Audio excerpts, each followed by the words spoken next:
Some other tips for spraying with fewer fines. If you feel you need more droplets, don't make more fines, increase your spray volume, slow down.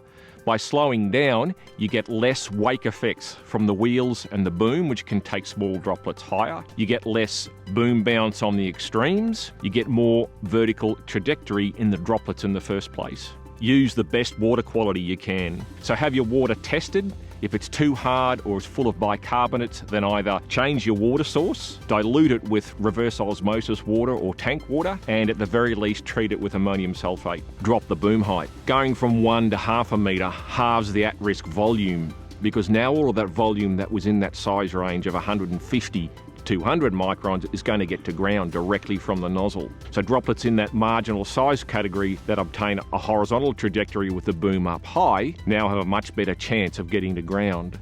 Do some on-farm trials. Why not swap out a section of nozzles for ultra-coarse nozzles, spray a strip and compare the efficacy in that strip to the rest of your usual practice. Here's an interesting illustration. If you were spraying Overwatch with a 1 metre boom height and a medium spray quality, you'd have to allow about 200 metres downwind distance for a no effect response. But if you were spraying that Overwatch with an ultra coarse spray quality at a half metre boom height, your downwind no effect distance drops to 0. Applying agrochemicals is a balance between efficacy and spray drift risk. There's no point putting that chemical on at all if it doesn't do the job. So let's have a look at some of our on-farm trials over here and see how we went with different spray qualities.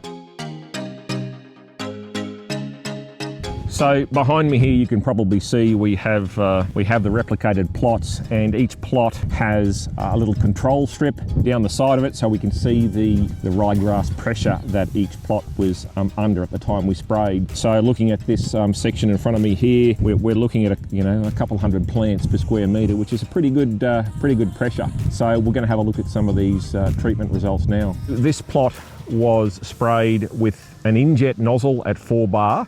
Applying paraquat and on course. So that was a very coarse spray quality, and you can see that there's been a pretty good result, particularly in contrast to that inter-row control of ryegrass growing there. So I'm quite pleased with that result. Let's have a look at another plot over here. These two in particular, the TTJ 60 nozzles were used to apply the paraquat at 1 litre with a non-ionic surfactant, and that would have been a more traditional sort of approach to paraquat, generating medium spray quality. But right alongside it, we have that same nozzle, that TTJ 60 with on-course used as the adjuvant, and you can see that it's been every bit as effective, but on-course is very useful in reducing fines from that TTJ 60 nozzle, so you can still get an excellent result with paraquat and a lot fewer fines when you use on-course.